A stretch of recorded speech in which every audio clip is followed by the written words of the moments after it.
حضرت قاسم مہدوی واہ کہہ دے آپ بھی کہہ دے سبحان اللہ سونا چودھویں رات دا چن آیا ولی اللہ دا چونکہ یہ اہل تصوف کی محفل ہے اور اہل تصوف کے حوالے سے ہی اشعار پیش خدمت ہیں ولی اللہ دا دلانو صاف کر کے ولی اللہ دا دلانو صاف کر کے ولی اللہ دا دلانو صاف کر کے وال کڈنے دے وال کڈنے دے وال کڈنے دے وال سمجھا سکتا ہے اکھاں بند کر کے نیوی توڑ کر کے چاہتی لوہے محفوظ تے پا سکتا ہے اور حضرت سلیمان دے پرے دربار اندر حضرت سلیمان دے پرے دربار اندر حضرت سلیمان دے پرے دربار اندر ولی تختے ولی تختے ولی تختے بلقیس مگا سکتا ہے چھٹا وضو دے پانی دا مار کے تے کافر ہوں تو ولی بچا سکتا ہے اور کرتا ولیدہ پچھ محمود کرتا ولیدہ پچھ محمود کو یہ وہ لوگ ہیں سند یافتہ لوگ ہیں جن کا ایک پیچھے سلسلہ کار بھی ہے اور لوگ مانتے بھی ہیں کرتا ولیدہ پچھ محمود کو لوگ کرتا ولیدہ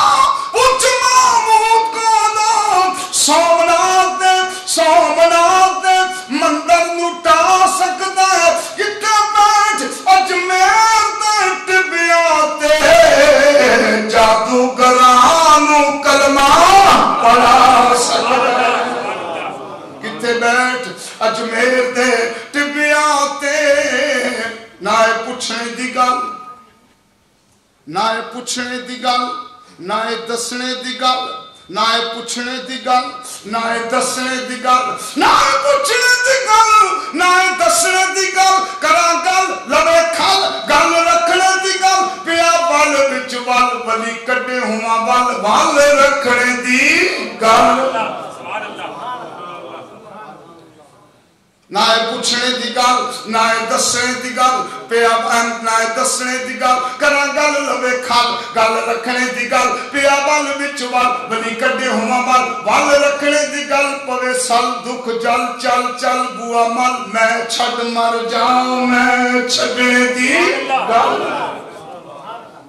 یہ صوفیاء کی تعلیم ہے نا یہ اہل تصوف ہیں حضرت بابا قاسم مولوی رحمت اللہ علیہ ایک ایسی عظیم شخصیت ہے اگر محبت کے ساتھ پیار کے ساتھ ایک شخصیت کا نام پیار سے لینا اللہ گناہ کو معاف فرما دے عظیم شخصیت کوئی وہ ایسی شخصیت نہیں کہ ہم اگر ان سے متعلق کو بات کریں تو مبالغہ ہوگا واقع میں ہوا ہے واقعاتی طور پر ان کا سلسلہ کار ہے اور مجھے بارہا دفعہ اپنے انگلینڈ کے دوروں سے پہلے وہاں جانے کا اتفاق ہوا یہ صاحبزادگان زیوکار شہزادگان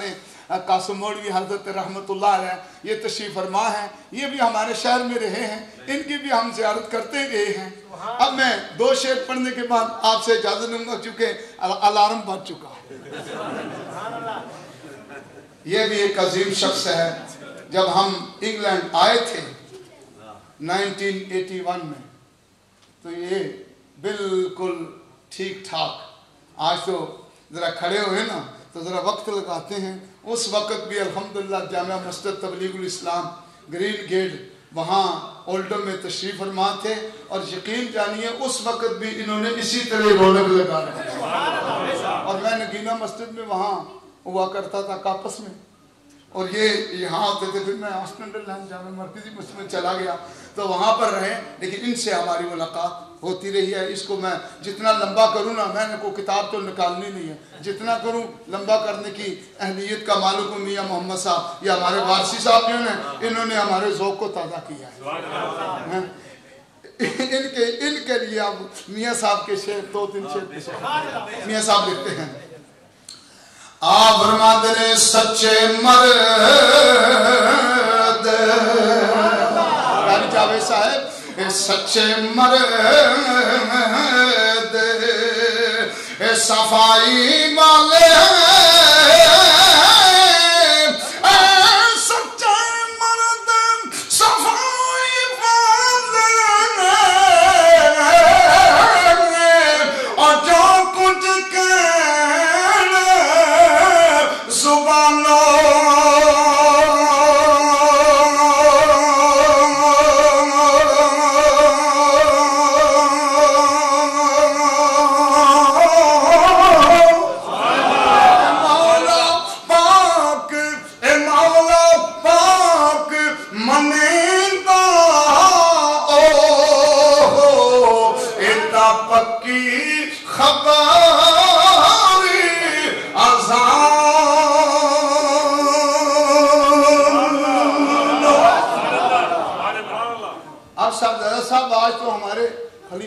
حاجی لیاقت صاحب پکڑے گئے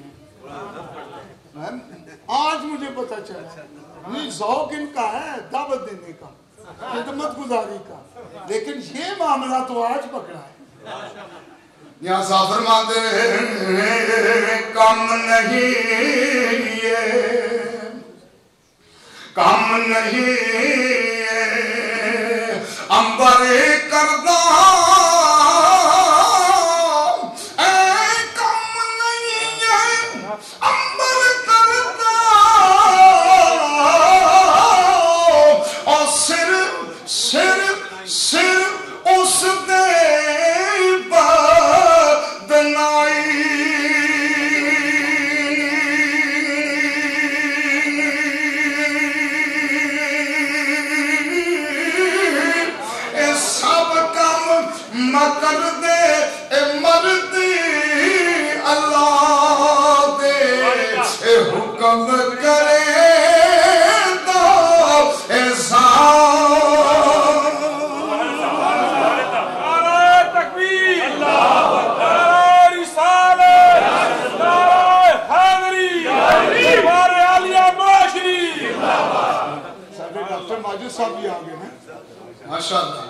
ڈاکٹر کو ڈاکٹر نہیں آنا روحانی طبیب بھی تو جسمانی طبیب بھی.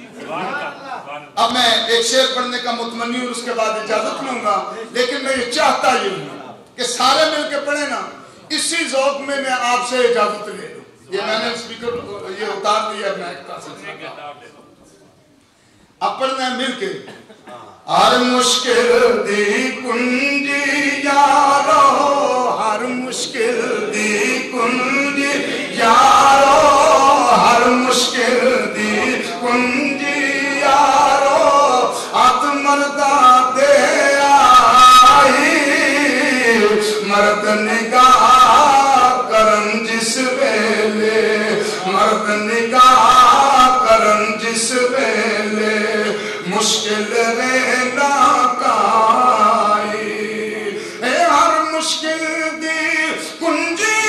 یارو, ہر مشکل دی کنجی یارو, کہ یہ ہاتھ مردہ دے آئی. ان کی تذکرے کر رہے ہیں. دنیا میں بڑے بڑے بادشاہ گزرے جن کا بڑا کر و فر تھا, ان کے پاس فوج تھی, ان کے پاس اسلحہ تھا, ان کے پاس حکومت تھی, سبھی کچھ تھا. جب تک وہ تخت و تاج کے مالک تھے لوگ ان کے گن گاتے رہے, ان کے تذکرے کرتے رہے, مگر جو ہی وہ کرسی سے رخصت ہوئے ان کا نام و نشان مٹ گیا. مگر یہ اللہ والے جن کی یاد آج تک لوگوں کے دلوں میں جاگزی ہے, اس کی وجہ یہی ہے کہ اللہ کے فرمان کے مطابق وہ اللہ کا ذکر کرتے رہے تو اللہ نے ان کا چرچا کر دیا. بڑے بڑے بادشاہ ان کی جوتیاں اٹھاتے رہے, وجہ یہی تھی کہ وہ اللہ کے ذاکر تھے. خلیفہ ہارون الرشید بغداد میں اپنے محل پہ کھڑا ہے اور اس کی بیٹی اس کے ساتھ کھڑی ہے. ایک مقام پر وہ دیکھتی ہے کہ ایک چوک پر بہت سے لوگ جمع ہو رہے ہیں. بیٹی نے باپ سے پوچھا, ابا جان یہ لوگ یہاں کیوں جمع ہو رہے ہیں؟ تو باپ نے کہا کہ آج مسلمانوں کے امام محمد کوفہ سے بغداد آ رہے ہیں, تو ان کے استقبال کے لیے یہ لوگ کھڑے ہیں. بیٹی نے پوچھا, ابا جان آپ بادشاہ وقت ہیں, آپ خلیفہ ہیں, آپ کے پاس فوج ہے, آپ کے پاس زر ہے, آپ کے پاس عوام الناس کا اکٹھ ہو سکتا ہے, لیکن میں دیکھتی ہوں کہ جب آپ کسی مقام پر جاتے ہیں, کوئی آپ کا دورہ ہوتا ہے, تو اس ذوق اور شوق کے ساتھ لوگ آپ کے استقبال کے لیے نہیں آتے جس طرح اس اللہ والے کے استقبال کے لیے آ رہے ہیں۔ تو بیٹی نے کہا کہ مجھے آج پتا چلا ہے کہ آپ کی حکومت لوگوں کے جسموں پر ہے اور اس اللہ والے کی حکومت لوگوں کے دلوں پر ہے۔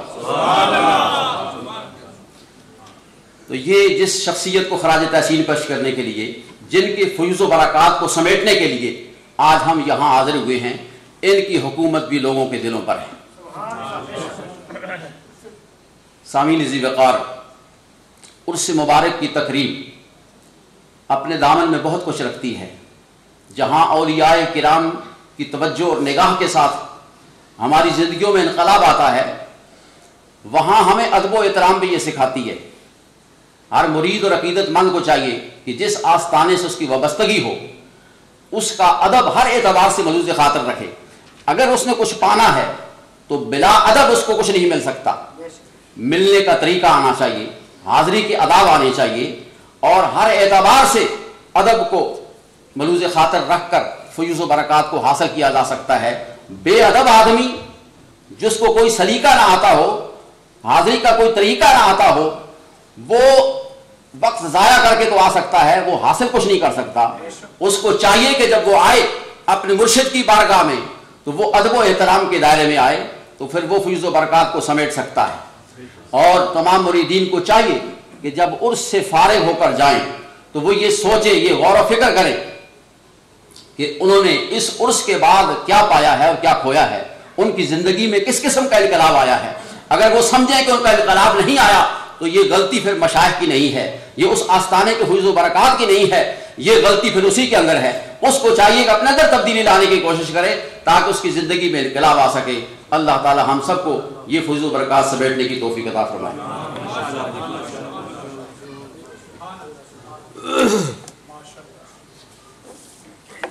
حضرت علامہ سید صابر حسین شاہ صاحب نقشبندی مجددی اپنے فیض و برکات بھرا کلام پیش فرما رہے تھے، اور پند و نصیحت کے آپ نے بہت بڑے ابواب کھولے۔ خداوند تبارک و تعالی ان کے درجات بلند فرمائے اور ہم سب کو عمل کی توفیق عطا فرمائے۔ ہمارے مہربان اور مربی جناب خلیفہ محمد صابر صاحب قاسمی، ان کی خواہش ہے کہ کچھ تھوڑا پیش کروں ہدیہ، لہذا 4-5 منٹ کے لیے تشریف لائیں اور اپنا ہدیہ عقیدت پیش فرمائیں۔ نعرہ تکبیر، نعرہ رسالت، دربار عالیہ موڑا شریف۔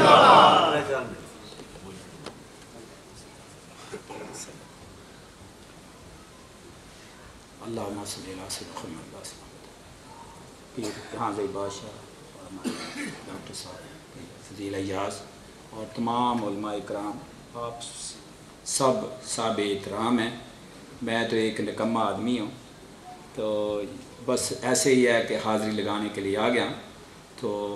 جس طرح کے میرے خیالات ہیں، اتنے میں نہیں کہتا کبھی بہت اعلیٰ ہیں، 12 اچھے لوگوں کی پیروی کرتے ہوئے امید ہے کہ انشاءاللہ صحیح راستے پہ صراط مستقیم پہ چلتا رہا۔ اچھا، آپ سب کو السلام علیکم ورحمۃ اللہ وبرکاتہ۔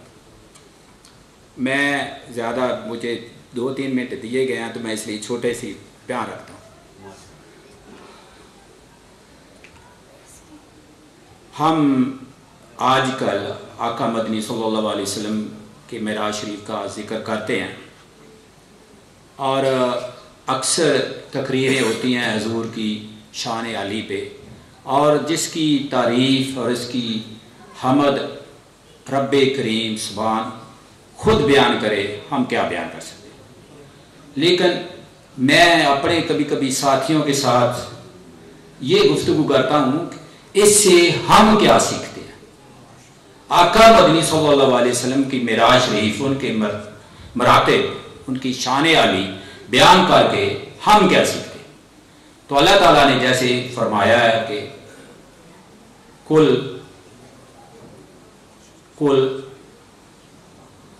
کنتم تحبون اللہ فاتبعونی، کہ اے نبی ان کو بتاؤ کہ اگر تم اللہ سے محبت کرتے ہو تو میری تابعداری کرو۔ یحببکم اللہ یغفر لکم، اللہ تم کی